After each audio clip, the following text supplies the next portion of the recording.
जय हिंद। कैसे हैं आप लोग? आशा है आप सभी लोग अच्छे होंगे।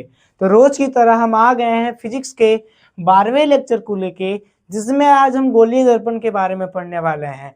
पिछले क्लास में हमने गोलीय दर्पण के बारे में जाना था कि गोलीय दर्पण दो प्रकार के होते हैं। पहला अवतल दर्पण, दूसरा उत्तल दर्पण। हमने यह भी देखा कि गोलीय दर्पण से अवतल दर्पण और उत्तल दर्पण कैसे बनते हैं। तो चलिए क्लास को शुरू करते हैं एक क्विक रिवीजन के साथ। आइए, सबसे पहले हमने देखा कि गोलीय दर्पण किसे कहते हैं। तो हमने देखा था जब वह दर्पण है ना, गोलीय दर्पण किसको कहेंगे, तो जिसका परावर्तक सतह कैसा होता था, गोलीय होता था, उसे हम क्या कहते थे, गोलीय दर्पण। जिसका परावर्तक सतह गोलीय होता था उसे हम कहते थे गोलीय दर्पण।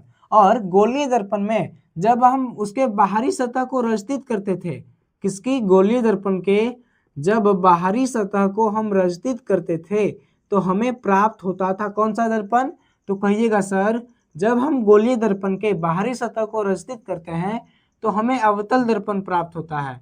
कौन सा दर्पण, अवतल दर्पण, अवतल दर्पण। लेकिन जब हम गोलीय दर्पण के भीतरी सतह यानी अंदर वाले भाग को, भीतरी सतह को रचित करते हैं तो हमें कौन सा दर्पण प्राप्त होता है, तो कहिएगा सर, जब भी हम गोलीय दर्पण के भीतरी सतह को रचित करते हैं तो हमें उत्तल दर्पण प्राप्त होता है। कौन सा दर्पण, उत्तल दर्पण। पहला, जब हम बाहरी सतह को रचित करेंगे तो अवतल दर्पण प्राप्त होगा, जब हम भीतरी सतह को रचित करेंगे तो उत्तल दर्पण प्राप्त होगा। तो बताइए, इतना आपको समझ में आया कि उत्तल दर्पण और अवतल दर्पण कैसे बनाएंगे गोलीय दर्पण में। तो हम जब बाहरी सतह को रचित कर देंगे तो हमें अवतल दर्पण प्राप्त हो जाएगा, जब हम भीतरी सतह को रचित कर देंगे तो हमें उत्तल दर्पण प्राप्त हो जाएगा। तो आइए अब हमें ये बताइए कि ये जो अवतल और उत्तल दर्पण है ये किससे मिलके बना है, तो कहिएगा सर, ये एक गोला से मिलके बना है ना। ये एक गेंद की भांति एक गोला से मिलके बना है। तो बोलिए, तो ये गोला से यानी एक वृत्त की तरह होगा वो। तो गोला का क्या केंद्र होता है कि नहीं, तो कहिएगा जी सर, गोला का केंद्र होता है। तो इस गोले का केंद्र क्या होगा, कहिएगा सर, इस गोले का केंद्र ये होगा, है ना। और इसी केंद्र को हम कहते हैं वक्रता केंद्र। इसको सी से सूचित करते हैं, क्या कहते हैं, वक्रता केंद्र। इस केंद्र को क्या कहते हैं हम, वक्रता केंद्र। तो गोले के केंद्र को हम क्या कहेंगे, वक्रता केंद्र कहेंगे। आइए अब देखिए, इस गोले के, ये गोला से क्या क्या क्या बना है, तो कहिएगा सर, एक अवतल दर्पण बना है और एक उत्तल दर्पण बना है। तो अवतल दर्पण का भी केंद्र तो होगा, कहीं ना कहीं इसका मध्य बिंदु होगा। तो इसके जो मध्य बिंदु है उसको कहते हैं हम पी, इसको कहते हैं पोल यानी ध्रुव। इसको हम क्या कहेंगे, इसको कहेंगे हम ध्रुव। क्या कहिएगा इसको, इसको हम कहेंगे ध्रुव पी। इस बिंदु को कहेंगे हम पी यानी ध्रुव, इसको कहेंगे हम ध्रुव। ठीक है, यहाँ अवतल दर्पण में ध्रुव बनेगा तो उत्तल दर्पण में भी एक ध्रुव होगा। यहाँ पे क्या होगा, यहाँ पे होगा ध्रुव, ध्रुव होगा। अब देखिए, यदि हम अवतल दर्पण के केंद्र से, अवतल दर्पण के केंद्र और गोलीय दर्पण के केंद्र और उत्तल दर्पण के केंद्र को एक रेखा से मिला दें, क्या करें, एक रेखा से मिला दें, एक रेखा से मिला दें तो क्या बन जाएगा, तो इसी रेखा को हम कहेंगे अक्ष। इस अक्ष को हम क्या कहेंगे, प्रधान अक्ष कहेंगे। क्या कहेंगे, प्रधान अक्ष या तो मुख्य अक्ष। इसी को हम क्या कहते हैं, मुख्य अक्ष। प्रधान अक्ष कहिए या तो मुख्य अक्ष कहिए, बात एक ही हुआ। अब देखिए, चूंकि ये गोला है तो गोले की त्रिज्या भी होगी, होगी कि नहीं, गोले की त्रिज्या तो होगी। तो कहिएगा जी सर, गोले की त्रिज्या होगी। तो इस गोले की त्रिज्या को हम वक्रता त्रिज्या कहते हैं, ठीक है ना। क्या कहेंगे, वक्रता त्रिज्या कहेंगे, वक्रता, वक्रता त्रिज्या, वक्रता त्रिज्या, है ना, रेडियस ऑफ कर्वेचर, है ना, इसको क्या कहिएगा, वक्रता त्रिज्या कहिएगा। तो आइए अब हम एक करके इसकी परिभाषा दे देते हैं। उससे पहले आप एक बार याद कीजिए, यह है गोलीय दर्पण। जब गोलीय दर्पण की हम, जब गोलीय दर्पण को गोलीय दर्पण की बाहरी सतह का रचित करेंगे तो हमें अवतल दर्पण प्राप्त होगा। जब हम भीतरी सतह को स्थित करेंगे तो उत्तल दर्पण प्राप्त होगा, और गोले के केंद्र को हम वक्रता केंद्र कहेंगे, गोले की त्रिज्या को हम वक्रता त्रिज्या कहेंगे, और अवतल दर्पण के मध्य बिंदु को हम ध्रुव कहेंगे, उत्तल दर्पण के मध्य बिंदु को भी ध्रुव कहेंगे। तो यही चीज था। आइए अब इसकी एक एक करके परिभाषा लिखिए। तो सबसे पहला लिखिए कि ध्रुव यानी पोल यानी पी किसे कहते हैं। तो लिखिए पहली बात, पहला लिखिए ध्रुव, ध्रुव, ध्रुव यानी पोल, यानी क्या लिखिएगा, POLE, पोल किसे कहते हैं। लिखिए ध्रुव किसे कहते हैं, ध्रुव किसे कहते हैं। तो सिंपल लिखिएगा गोलीय दर्पण, गोलीय दर्पण। अच्छा बताइए गोलीय दर्पण के अंदर में क्या क्या आएगा। तो कहिएगा सर गोलीय दर्पण के अंदर अवतल दर्पण भी आएगा और उत्तल भी आएगा। तो ब्रैकेट में आप कर लीजिए अवतल दर्पण और उत्तल दर्पण, अवतल दर्पण और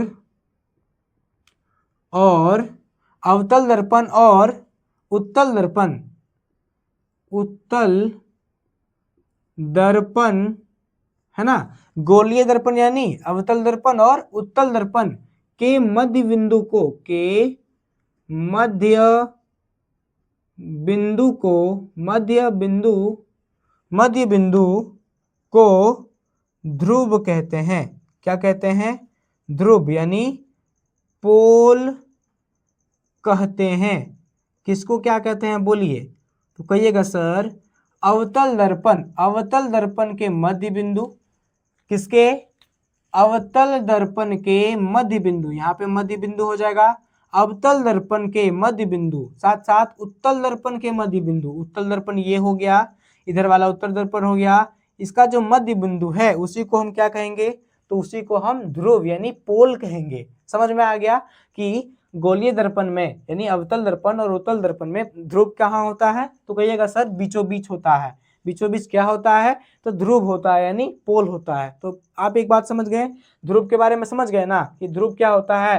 तो अवतल दर्पण और उत्तल दर्पण के मध्य बिंदु, मध्य बिंदु मीन्स बीच का, कोई बीच का जगह, जैसे कि ये एक लाइन समझिए और ये इसका मध्य बिंदु क्या होगा, यहाँ पे होगा। जैसे कि हम लोग का शरीर है तो हम लोग का मध्य बिंदु क्या है, नाभि है। उसी तरह इसका, इस अवतल दर्पण का मध्य बिंदु क्या हो जाएगा, यहाँ पे हो जाएगा, है ना। इसी तरह से अब आइए लिखिए अगला टॉपिक वक्रता त्रिज्या।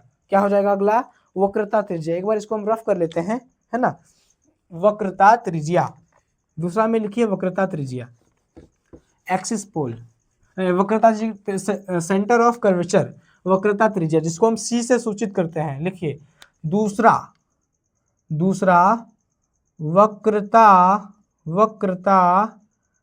वक्रता केंद्र, त्रिज्या बाद में परिभाषित करेंगे, सबसे पहले केंद्र को लेते हैं।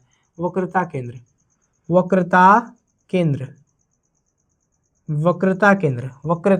केंद्र, जिसको अंग्रेजी में कहिएगा सेंटर ऑफ कर्वेचर, है ना। सेंटर ऑफ कर्वेचर, है ना। एक बार स्पेलिंग में देख लेता हूं, शायद स्पेलिंग मिस्टेक ना हो जाए। Centre of curvature, centre of curvature,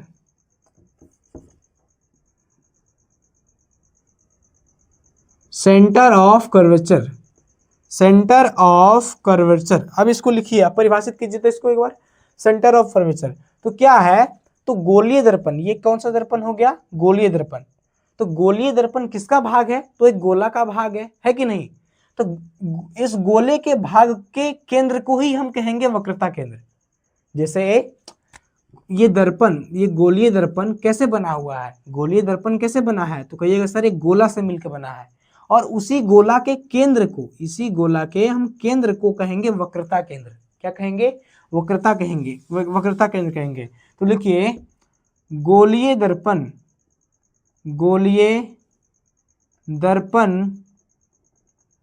है ना, गोलीय दर्पण के लिखिएगा इसको, गोलीय दर्पण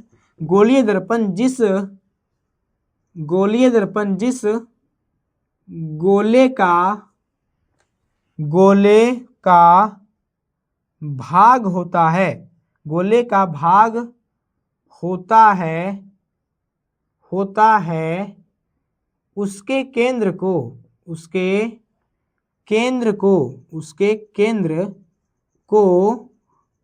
वक्रता केंद्र कहेंगे। वक्रता केंद्र कहते हैं। वक्रता केंद्र कहते हैं। किसको वक्रता केंद्र कहिएगा? तो जो गोलीय दर्पण होता है वह जिस गोले से मिलकर बना होता है ना, उसी के केंद्र को हम कहेंगे वक्रता केंद्र। मान लीजिए कि ये एक गोला है और इसको अब हम क्या करेंगे, चमकीला बना देंगे। जब हम चमकीला बना देंगे तो क्या बन जाएगा ये? तो ये गोलीय दर्पण बन जाएगा। अब चूंकि ये गोला से मिलके बना है तो इसका तो केंद्र होगा ही होगा, और इसी केंद्र को कहते हैं हम वक्रता केंद्र। समझ में आ गया? तो गोलीय दर्पण जिस गोले का भाग होता है, गोलीय दर्पण जिस गोले का भाग होता है उसके केंद्र को वक्रता केंद्र कहते हैं। इसे C से सूचित करते हैं, ये भी लिख लीजिए। इसे C से सूचित किया जाता है। किससे करते हैं? C से। इसे C से सूचित किया जाता है। बस हो गया, ये समझ में आ गया वक्रता केंद्र क्या होता है। वक्रता केंद्र तो गोलीय दर्पण जिस गोला से मिलकर बना होता है उसके केंद्र को ही हम वक्रता केंद्र कहेंगे। बात खत्म। आगे देखिए, वक्रता केंद्र हो गया। अब देखिए वक्रता त्रिज्या को। वक्रता त्रिज्या इसको लिखिएगा radius of curvature. Radius of curvature लिखिए वक्रता त्रिज्या। तीसरा पॉइंट क्या हो जाएगा? वक्रता त्रिज्या। वक्रता त्रिज्या जिसको हम कहेंगे रेडियस ऑफ कर्वेचर।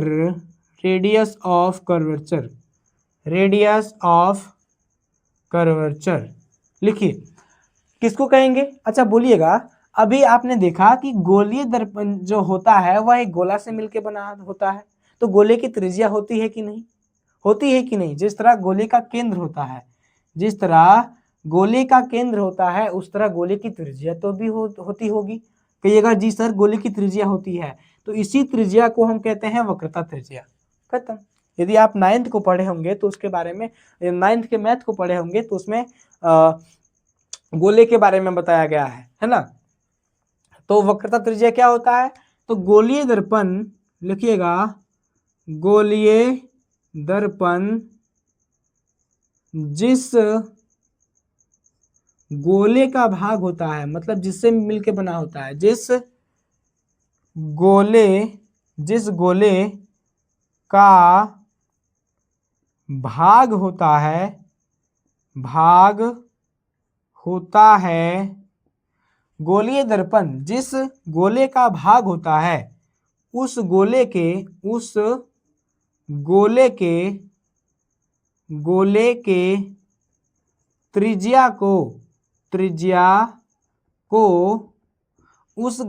त्रिज्या को क्या कहेंगे? वक्रता त्रिज्या कहेंगे। वक्रता त्रिज्या कहते हैं। किसको वक्रता के त्रिज्या कहेंगे? तो गोलीय दर्पण जिस गोला से मिलके बना होता है उसी के त्रिज्या को हम कहेंगे वक्रता त्रिज्या। ठीक है ना? समझ गए? वक्रता त्रिज्या समझ गए? रेडियस ऑफ कर्वेचर समझ गए है ना? रेडियस ऑफ कर्वेचर समझ गए ना आप लोग? Radius of curvature. अब देख लीजिए हमारा क्या क्या हो गया है। हमारा ध्रुव हो गया है, हमारा वक्रता त्रिज्या हो गया है, वक्रता केंद्र हो गया है, वक्रता त्रिज्या भी हो गया है। अब आता है ये प्रधान अक्ष। लिखिए प्रधान अक्ष किसे कहते हैं? चौथा परिभाषा लिखिएगा प्रधान अक्ष का। प्रधान अक्ष का लिखिए, जिसको हम कहेंगे क्या कहते हैं अंग्रेजी में? प्रिंसिपल एक्सिस है ना। प्रधान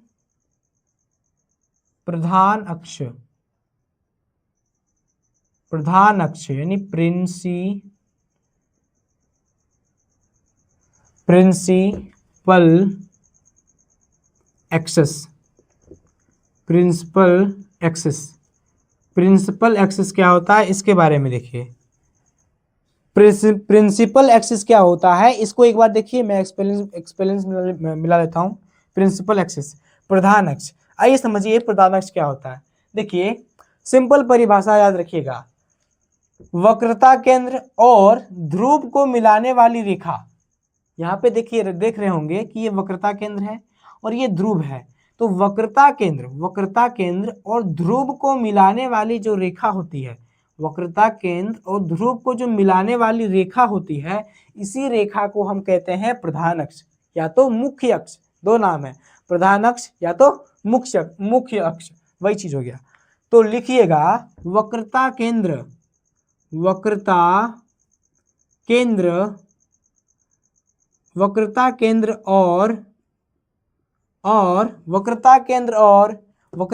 और ध्रुव यानी पोल को मिलाने वाली, ध्रुव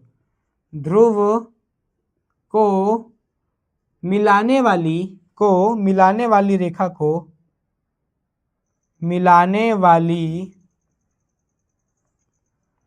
रेखा को वक्रता केंद्र और ध्रुव को मिलाने वाली रेखा, यानी सरल रेखा भी बोल सकते हैं क्योंकि ये सीधी होती है। तो एक काम कीजिए, यहाँ पे सरल कर दीजिए। सरल मीन्स सीधा है ना, सरल मिलाने वाली सरल रेखा को प्रधान अक्ष या मुख्य अक्ष कहते हैं। क्या कहिएगा, किसको प्रधान अक्ष कहिएगा? तो ध्रुव और वक्रता केंद्र को जो मिलाने वाली रेखा होती है, जो सरल रेखा होती है, सीधी रेखा होती है, उसी रेखा को हम प्रधान अक्ष बोलते हैं। समझ में आ गया आप सभी को? प्रधान अक्ष किसको कहिएगा? तो ध्रुव और वक्रता केंद्र को मिलाने वाली जो रेखा होती है उसी को प्रधान अक्ष कहिएगा। ठीक है। अब आपसे एक लॉजिकल सवाल पूछते हैं कि एक गोलीय दर्पण में ध्रुव कितने हो सकते हैं? बताइए फटाक से, एक गोलीय दर्पण में ध्रुव कितने हो सकते हैं? एक गोलीय दर्पण में ध्रुव कितने हो सकते हैं? बताइए फटाफट। अब बोलिए, एक गोलीय दर्पण में कितना दर्पण बनाया जा सकता है? तो कहिएगा सर दो दर्पण। पहला एक तो अवतल बन जाएगा और दूसरा उत्तल बन जाएगा। तो अवतल दर्पण में एक ध्रुव हो जाएगा सर, और उत्तल दर्पण में एक ध्रुव हो जाएगा। तो इस तरह से एक गोलीय दर्पण में दो ध्रुव होता है। याद कीजिए, एक गोलीय दर्पण में कितने ध्रुव होता है? तो दो ध्रुव होता है। कितने ध्रुव सर? दो ध्रुव होता है। गोलीय दर्पण में कितने वक्रता त्रिज्या हो सकते हैं? तो इसका तो कोई सीमा नहीं है, ये अनंत हो सकता है, क्योंकि वक्रता त्रिज्या तो यहीं तो नहीं होगा ना, इधर से भी होगा, इधर से भी, तो ये अनंत हो जाएगा। वक्रता त्रिज्या तो अनंत होता है। प्रधान अक्ष एक होगा। प्रधान अक्ष कितना होगा? एक। प्रधान अक्ष कितने होंगे? तो वह एक होगा। प्रधान अक्ष कितने होंगे? एक होंगे। ठीक है। लेकिन ध्रुव कितना हो सकता है? वो ध्रुव दो हो सकता है। अब एक बार समराइज कीजिए कि हमने आपको क्या क्या बताया है। सबसे पहले गोलीय दर्पण। गोलीय दर्पण में क्या क्या है? तो एक अवतल दर्पण है। कैसे बनता है अवतल दर्पण? जब गोलीय दर्पण के बाहरी सतह को हम रचित करते हैं तो अवतल दर्पण बन जाता है। अब आइए उत्तल दर्पण पर। उत्तल दर्पण कैसे बनता है? जब गोलीय दर्पण के भीतरी सतह को रचित कर देते हैं तो उत्तल दर्पण बन जाता है। वक्रता केंद्र पे आइए। वक्रता केंद्र किसको कहते हैं? तो गोलीय दर्पण जिस गोला से मिलके बना होता है उसी के केंद्र को हम वक्रता केंद्र कहते हैं। उसी के केंद्र को हम क्या कहते हैं? वक्रता केंद्र कहते हैं। अच्छा, वक्रता त्रिज्या पे आइए, किसको कहेंगे? तो गोलीय दर्पण जिस गोले से मिलके बना होता है और उसके त्रिज्या को ही हम क्या कहते हैं? वक्रता त्रिज्या कहते हैं। उसके त्रिज्या को हम कहते हैं वक्रता त्रिज्या।